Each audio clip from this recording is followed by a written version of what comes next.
So today I decided to do a video about straw bale gardening. Okay, so like here's my cucumbers. Yeah, they look a little wilty, but they're not dead. They're just dramatic. They perk back up when it cools down in the evening. And but they are planted in straw bales. So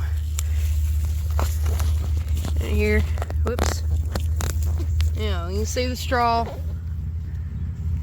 That's what they're planted in. Now it does work.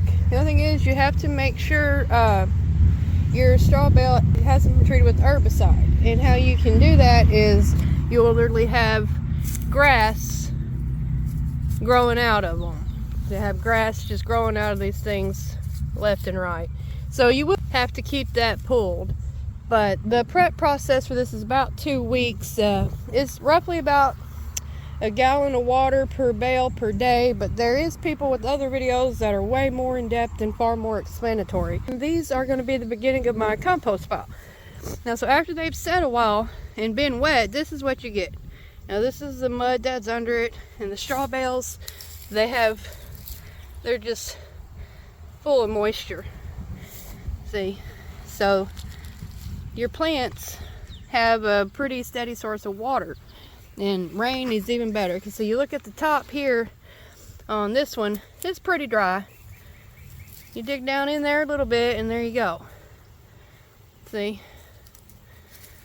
And then you'll have to cut a hole out in them before you put your dirt in it, so that then that dirt kind of just acts like a wick. I mean, you do still need to water from time to time, but this is better than nothing.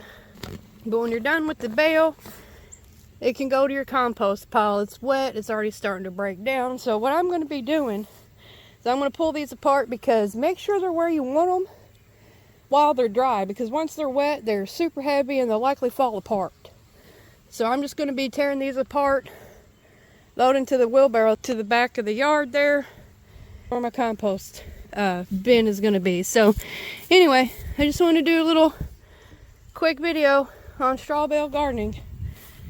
Have a good one.